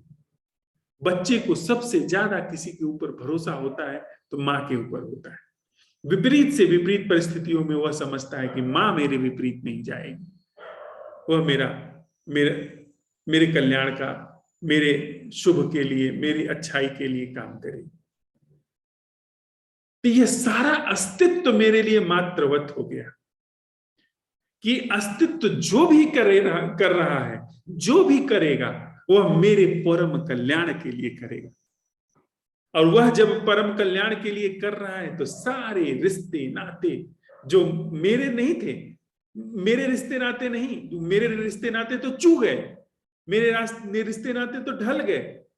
अब जो रिश्ता है, अब जो इस समूचे अस्तित्व से रिश्ता है, इंसानों से जो रिश्ता है, जो पशु पंछियों से, धरती आकाश से, फूल से, पेड़ से, पौधे से जो रिश्ता है, वो सब मात्रवत है। उसमें किसी दूसरे पर संशय करने का कोई कारण नहीं बनता, क्योंकि आप नुकसान क्या करिएगा? बचकानी चीजों का नुकसान करिएगा, रुपए छीन लीजिएगा, आप गाहे बगाहे जो सांसारिक दौड़ है उसमें हो सकता है कि मुझे कुचल करके आप निकल करके चले जाएं, जो मेरे लिए तय था उस पद को छीन ले। पर यह सब बचकानी बातें। जहां इतना विराट रत्न, जहां पारस मणि हाथ में लगी, वहां पर कौन कोयले की चीजों को सहेज करके रखता है? हंसी आएगी कि ठीक है ले जाओ, तरस आएगा ऐसे व्यक्ति पर जो कि ऐसी चीजों को आपसे छीन रहा है। तो कविता आगे कहती है कि जैसे जैसे उसके चरणों की आहट मैंने तीव्र होती सुनी, और चरणों की आहट तीव्र होती आपको भी सुनाई पड़े। कब? जैसे जैसे यह प्रश्न पकता है, जैसे जैसे यह प्रश्न मीठा होता है, और होता है यह। आप प्रश्न उठाएं, आप इस अवलोकन का यह प्रश्न उठाएं कि वह जीवन क्या है जो मैं से मुक्त है। धीरे धीरे अपने आप जीवन में उसकी आहट पता चले। अभी तो हम ही हम हैं, हमारे अतिरिक्त कुछ समझ में नहीं आता, मैं ही मैं पूरे जीवन का जो कर्ता धर्ता बना हुआ है, बैठा हुआ है। लेकिन आप प्रश्न के साथ रहते हैं, कुछ नहीं उत्तर आता, कुछ नहीं पता चलता, पर बड़े ही अपरोक्ष रूप से जीवन में वह बात बैठनी शुरू हो जाती है कि मैं झूठ हूं, मेरे पार जो है वो सच है। उसकी आहट, उपस्थिति पता चलनी शुरू हो जाती। जैसे जैसे उसके चरणों की आहट मैंने तीव्र होती सुनी, वैसे वैसे स्वयं को अनुपस्थित होता पाया, और उधर उसकी आहट, उसकी उपस्थिति बढ़ने लगी, और अपने आप अपनी अनुपस्थिति बस अब गई की तब गई वाली हो जाती, बस में गलना शुरू हो जाता। और जैसे जैसे वो बढ़ता है वैसे वैसे काव्यात्मक ढंग से बात है, इसमें कोई समय इन्वॉल्व नहीं है कि मैं धीरे धीरे उसकी उपस्थिति बढ़ेगी फिर मेरी अनुपस्थिति। ये पोएटिक तरीके से वह बात रखी गई। पुनः जब मैंने अपनी उपस्थिति पाई है, अपनी उपस्थिति यानी अपनी अनुपस्थिति में उपस्थिति है, यह जो मेरा पूरा ढंग है जीवन का, टूट करके अलग होना, अलग होकर के देखना, चिंतित होना, वाले के ही आधार पर देखना, उस पर वह तो पूरी की पूरी मिट गई। और उसके बाद जो उपस्थिति बची है, जो अटूट है, अखंड है, उसमें कहता है जब मैंने अपनी उपस्थिति पाई है, उसके चरण चिन्ह अपने हृदय पर सजे देखता। अद्भुत कविता है यह कि जब मेरी उपस्थिति, मेरी अनुपस्थिति होकर के मैं पूरी तरह मिट करके जब अटूट हो गया हूं, तो अपने हृदय पर उसके चरण चिन्ह सजे देखता। आप प्रमाण है परम सत्य का, परमात्मा के होने का। कोई परमात्मा का प्रमाण नहीं दे सकता, कोई तर्क प्रमाण नहीं दे सकता, क्योंकि तर्क ऐसा नहीं है कि सत्य नहीं है, परमात्मा नहीं है, लेकिन जो प्रमाण आप देंगे बुद्धि से, इसीलिए तो पूरी दुनिया में यह बात सिद्ध की ही नहीं जा सकती कि ईश्वर है, या ईश्वर नहीं है। दोनों ही बातें जो सिद्ध करने में चलते हैं वो बचकाने लोग हैं, क्योंकि वो ऐसे टूल के द्वारा सिद्ध करते हैं, सिद्ध करने की कोशिश करते हैं। चाहे आप गॉड पार्टिकल कर लो, चाहे आप कितना भी कार्ल मार्क्स की सिद्धांत पढ़ लो, दास कैपिटल पढ़ लो, साम्यवाद पढ़ लो, स्टेलिन को पढ़ लो, माओ को पढ़ लो, कुछ भी नहीं, वो सारे बचकाने सिद्धांत है, बचकाने ढंग से रखे हुए तर्क हैं। जो चीज बुद्धि के पार है उसके लिए बुद्धि तर्क नहीं, उसके लिए बोध भी उतना काम नहीं करता। बोध का मतलब अनुभव के संदर्भ में।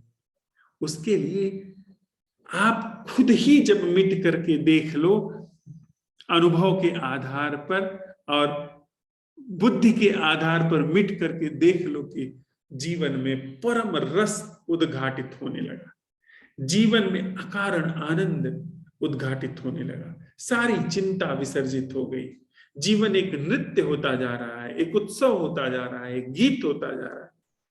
तो आपका जीवन प्रमाण है कि परमात्मा है। बुद्धि तो बड़ी ओछी चीज है, तर्क तो बड़े ही सतही हैं, बड़े ही उथले हैं। आप प्रमाण हो परमात्मा के होने का। आपकी भाव भंगिमा, आपकी दृष्टि, आपका उत्सव जीवन प्रमाण है उसके होने का। उसके पूर्व तक धर्म होता ही नहीं, उसके पूर्व तक तो धर्म बस मानी मनाई बात है। जो ऐसे धर्मों के कारण ही हम आप देख रहे हैं कि पूरी दुनिया युद्धों से पटी हुई है।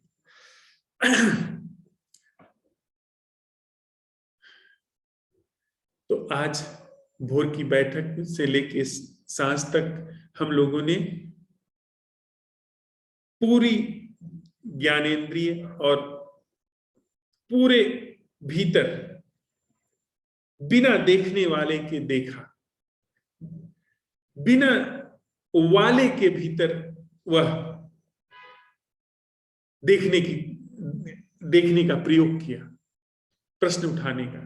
और अब आज रात में हम लोग अपनी संपूर्ण क्षमता से, बड़ी मजे की बात है, पता नहीं यह बात पकड़ में आई कि नहीं, कि यदि आप अपने रोए रोए से सजग होते हैं, अपनी पूरी उपस्थिति में सजग होते हैं, आप विसर्जित हो जाते। करके देखिएगा यह चीज कि श्रवणेन्द्रिय, दृष्टि, ये आंख, त्वचा, अभी करके देखिए, त्वचा से भी आप पूरी तरीके से उपस्थित होइए, आंखों से फिर उपस्थित होइए, यानी आंखों पे जो भी कुछ हो रहा है उसमें अटेंडिंग को उपलब्ध होइए, उसमें पूरा होश में उपस्थित होइए, कान से जो सुनाई दे रहा है उसमें उपस्थित होइए, और स्वाद, गंध, स्पर्श, इसमें उपस्थित होइए, आपका वजूद मिट जाएगा। अगर परिपूर्ण रूप से पांचों ज्ञानेंद्रियों में आप उपस्थित हो गए, होश पूर्वक उपस्थित हो गए, आपका वजूद मिट जाएगा। उपस्थित होने के लिए कोई केंद्र नहीं बचेगा। जहां पर सारे अंग भरपूर रूप से होशपूर्ण हैं, वहां पर कोई केंद्र नहीं बनता। यह प्रयोग करके देखिएगा। भीतर अगर परिपूर्ण उपस्थिति है तो भीतर केंद्र नहीं बनता। प्रकारांतर से देख लीजिए, सवाल उठा करके देखिए, बिना केंद्र के पांचों ज्ञानेंद्रियों में उपस्थित होना क्या है। आप एक भीतर अभिनव संगीत, अभिनव नृत्य की ओर बढ़ने लगेंगे। तो सुबह से लेकर शाम तक हमने यह प्रयोग किया, जिसमें प्रश्न उठा करके किया, और अब अगर ठीक से हमने प्रयोग किया है तो जीवन एक अभूतपूर्व संगीत, अभूतपूर्व भीतर एक रास की तरफ बढ़ना शुरू हो जाता है। अब उसी दृष्टि से, उसी तर्क मुक्त दृष्टि से उपस्थित होकर के इन ज्ञानेंद्रियों और भीतर जो कुछ चल रहा है मन, उसमें देखना क्या है, इस प्रश्न के साथ हम लोग आज रात में प्रयोग करेंगे। थोड़ा सा और सरल हम लोग समझ लें।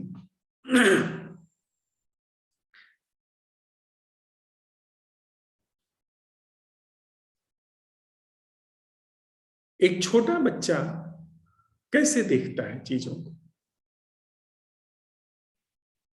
एक छोटा बच्चा, आप देखेंगे कि उसको चीजें टूट करके नहीं दिखाई पड़ती। वह हाथ में और दीवार में फर्क नहीं करता है। वह खाद्य अखाद्य में फर्क नहीं करता है। क्या खाने जैसा है, क्या नहीं खाने जैसा, उसमें फर्क नहीं करता है। वह कभी कभी नहीं, वह जब तक बुद्धि विकसित नहीं है तब तक वह एक आवाज से दूसरे आवाज में भी फर्क नहीं करता है। वह इंसान की आवाज में और खिलौने की आवाज में भी फर्क नहीं करता है। उस दृष्टि से अटेंड करना क्या है? उसमें अवेयरनेस नहीं, होश नहीं, सिर्फ अखंड दृष्टि है, सिर्फ सब कुछ अखंड है।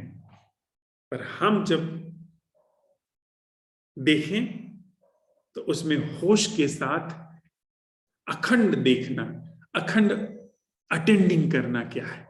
भीतर से लेके बाहर तक अखंड रूप से अटेंडिंग करना क्या है? यह अखंड रूप से अटेंडिंग बासीपन से मुक्ति। आज रात में हम इस पर प्रयोग करते हैं। इसको लेकर के यदि कोई भी प्रश्न हो तो अभी हम लोग यहाँ पर साझा कर लें, अभी उस पर संवाद कर लें।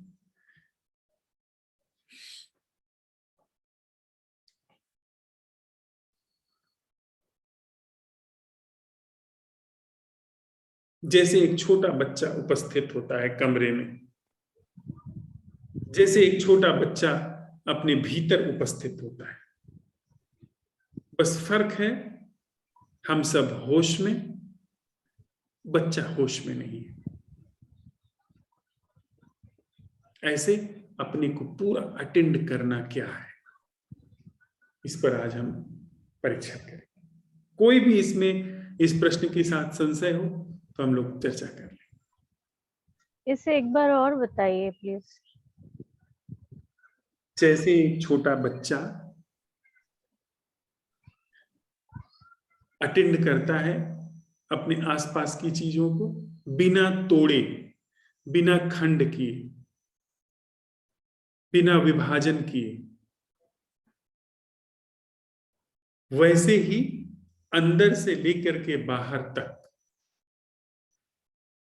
अटेंड करना क्या है? उसकी त्वचा, उसकी दृष्टि, उसके कान सब अटूट होते हैं, वो अलग थलग काम नहीं करते। बस अंतर हमारे अटेंडिंग में क्या होगा कि हम बच्चे नहीं हैं, यानी वैसी हरकत नहीं करने जा रहे हैं जो भौतिक तल पर जरूरी है। हम पानी की जगह कोई तेजाब नहीं पी लेंगे, उतनी बुद्धि बस। बाकी भीतर बिना तोड़े, वो जैसे जो भी दृश्य सामने है उसमें बिना नाम दिए हम अभी तक देखते आए ना, जो भी सुनाई पड़ रहा था उसको बिना नाम दिए सुनते आए ना। अभी हमने प्रयोग किया है सुनने का, देखने का, वैसे ही बिना नाम दिए, बिना शब्द दिए, बिना कोई छवि के जो भी कुछ बाहर का है उसे पोएटिक रूप से अटेंड करना क्या है।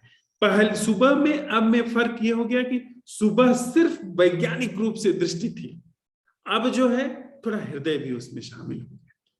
हृदय पूर्ण ढंग से जैसे मां देखती है, मां बच्चे को देखती है, पूरा मां के देखने के पीछे आशय है क्योंकि उसका बच्चा है, उसके शरीर का ही विस्तार है। हम बिना किसी आशय के प्रेम पूर्ण देखना क्या है,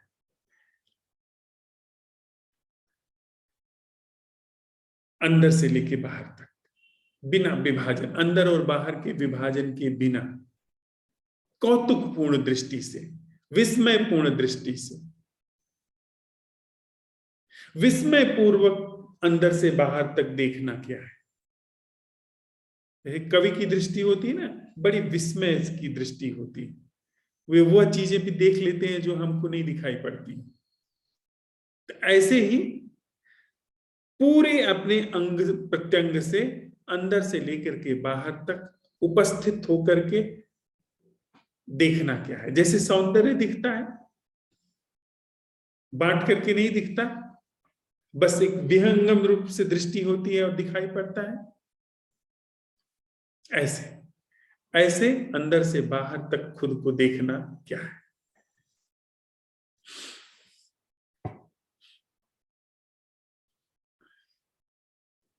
थोड़ी देर के लिए साथ में बैठते हैं इस प्रश्न के साथ, फिर भोर की बैठक तक के लिए अब इस प्रश्न के साथ हम लोग आगे बढ़ जाएं।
अंदर से बाहर तक, जैसे किसी